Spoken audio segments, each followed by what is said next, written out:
9 जून को सुबह 3 बजे स्थिति ये थी कि पैरा एसएफ की रिकन टीम ने पहाड़ की चोटी पर कब्जा किया हुआ था। बाकी कमांडोज ने ढलान पर अपनी पोजीशन ली हुई थी और टारगेट कैंप्स के बाहर खड़े बागी रह रहकर हवा में फायरिंग किए जा रहे थे। टीम लीडर से विचार विमर्श करने के बाद ऑफिसर डेल्टा निर्णय करते हैं कि स्क्वाड को अब 4 की जगह 3-3 टीम में बांटा जाएगा। इनमें से 2 टीम कैंप के ऊपर डायरेक्ट ऑफेंसिव अटैक करेगी, जबकि तीसरी टीम इन्हें पीछे से कवर प्रदान करेगी। कवर देने के अलावा इस तीसरी टीम को असॉल्ट टीम के लिए बाहर निकलने का एक सुरक्षित रास्ता तैयार करना था।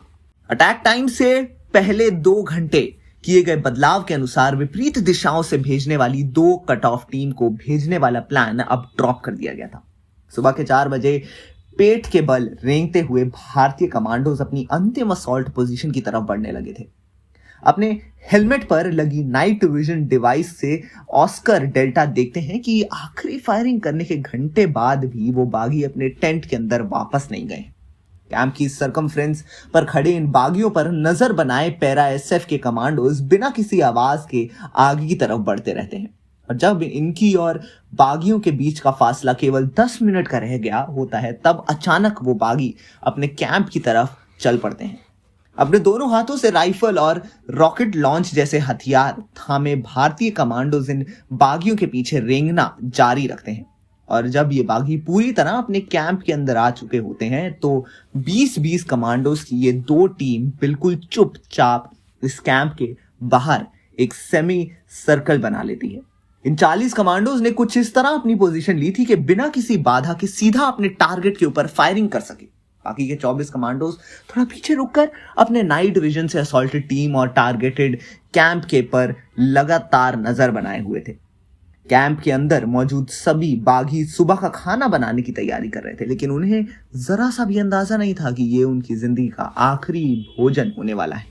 लेफ्टिनेंट कर्नल डेल्टा को अपने एक खबरी से इंटेलिजेंस मिली थी कि ये बागी दिन में केवल 2 बार ही खाना खाते हैं, पहला सुबह के 5 और दूसरा दोपहर के 3 बजे। इसका मतलब ये था कि कुछ ही देर में सभी बागी खाना खाने के लिए एक साथ डाइनिंग एरिया में इकट्ठा होने वाले थे और यही कारण था कि अटैक का टाइम सुबह के ठीक 5 बजे रखा गया था।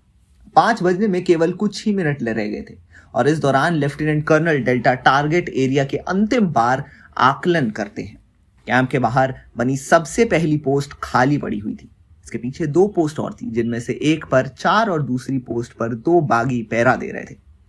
इस आकलन के बाद ऊपर देखते हुए ऑफिसर डेल्टा ईश्वर से आशीर्वाद लेते हैं, फिर अपने पीछे से गुस्ता रॉकेट लॉन्च लिए 2 कमांडोज को बाएं हाथ से इशारा करते हैं और ठीक 5 सेकंड बाद इन रॉकेट लॉन्चर ले 2 रॉकेट और उस सेंट्रिक पोस्ट के परकच्छे उड़ा देते हैं। पिछले 17 घंटों से एकदम प्यासे इंडियन आर्मी के इन पैरा सिप कमांडोज ने ऑपरेशन सनराइज का शंखनाद कर दिया था और इनके द्वारा किए गए पहले ही वार में दुश्मन के 6 बागी मारे जा चुके थे। रॉकेट के धमाकों से आए भूकंप ने डाइनिंग एरिया में बैठे अलगाववादियों को उनके ऊपर शुरू हो चुके आक्रमण का समाचार दे दिया था, लेकिन इससे पहले कि वो कुछ समझ पाते, पैरा एसएफ के हाईली ट्रेन 40 कमांडोज अपनी असॉल्ट राइफल से इनके ऊपर लोहा बरसाना शुरू कर देते हैं। भारतीय स्कॉट द्वारा की जा रही फायरिंग रैंडम नहीं बल्कि एक दूसरे के साथ ताल बिठाकर की जा रही थी, बिल्कुल वैसे ही जैसे ऑर्केस्ट्रा के दौरान सिंगर एक दूसरे के साथ सामंजस्य बिठाते हुए एक मधुर मेलोडी को परफॉर्म करते हैं। पहले सिंगल शॉट, फिर एक डबल टैप और मैगजीन खाली होने तक ये पैटर्न रिपीट तक एक मैगजीन खाली होते ही हर कमांडो दूसरी मैगजीन इतनी फुर्ती से बदल रहा था जैसे कि नींद में भी वही काम करता हो।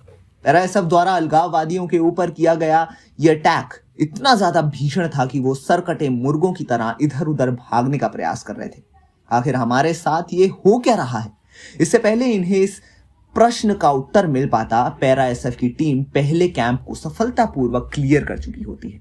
इन कैंप में मौजूद अलगाववादी इतने ज्यादा बदहवास हो चुके थे कि अटैक शुरू होने के पहले 25 मिनट में तो वो एक राउंड तक भी फायर नहीं कर पाए थे। भारतीय कमांडोज जब दूसरे कैंप को भी आधे से ज्यादा क्लियर कर चुके होते हैं, तब जाकर कहीं इन बागियों की तरफ से ऑटोमेटिक फायरिंग का पहला राउंड शुरू किया जाता है। पैरा एसएफ के पास मौजूद इंटेलिजेंस के अनुसार इन कैंप के अंदर बंकर नहीं होने चाहिए थे, लेकिन ये इंटेलिजेंस गलत थी। अटैक के 25 मिनट में तीसरे कैंप के नीचे बने बंकर से भारतीय कमांडो के ऊपर अंधाधुंध फायरिंग शुरू हो जाती है और इस फायरिंग से निकली कुछ गोलियां लेफ्टिनेंट कर्नल ऑस्कर डेल्टा के हेलमेट को बिल्कुल छूते हुए निकल जाती हैं। लेकिन भारतीय फौज के पैरा कमांडोज आज पूरी तैयारी के साथ आए थे। छोटे मोटे इंटेलिजेंस बेलियर से इन्हें कोई फर्क नहीं पड़ने वाला था। बंकर से हो रही फायरिंग का भारतीय कमांडो द्वारा ताबड़तोड़ गोलीबारी के उत्तर दिया जाता है। अपनी AK-47 में लगे अंडर बैलेट ग्रेनेड लॉन्चर से कमांडो इन बंकर के ऊपर ग्रेनेड की बारिश कर डालते हैं और हवा को चीरते हुए अपने चारों दिशाओं में तबाही मचाने लगते हैं कि तभी कार्ल गुस्ताव से सेरबेस्ट मोड में निकले 84 mm के 2 रॉकेट प्रकट होते हैं और उन बंकर से ठीक 1 फीट ऊपर जाकर फट जाते हैं। म्यांमार में स्थित अलगाववादी के 2 सबसे बड़े कैंप को पूरी तरह सब जबकि तीसरे को आधे से ज्यादा खाक में मिला दिया गया था। ऑपरेशन सनराइज का उद्देश्य पूरा हो चुका था और इस पॉइंट पर मिशन लीडर ऑस्कर डेल्टा को यह निर्णय लेना था कि अब उन्हें वापस मुड़ना शुरू कर देना चाहिए या नहीं। डोगरा रेजिमेंट के अपने 18 भाइयों का बदला लेने के लिए किया गया यह ऑपरेशन सनराइज कुल 45 मिनट चलता है, पर इस दौरान पैरा के कमांडोज द्वारा दुश्मन के ऊपर लगभग 15,000 राउंडेड 150 ग्रेनेड और करीब 1 दर्जन रॉकेट फायर किए जाते हैं। लेफ्टिनेंट जनरल बिपिन रावत द्वारा ऑस्कर डेल्टा को बिल्कुल साफ निर्देश दिए गए थे कि ऑपरेशन खत्म होते ही उन्हें बिना किसी विलंब जल्द से जल्द वापस मुड़ना है और लेफ्टिनेंट कर्नल डेल्टा भी बिल्कुल ऐसा ही करते हैं।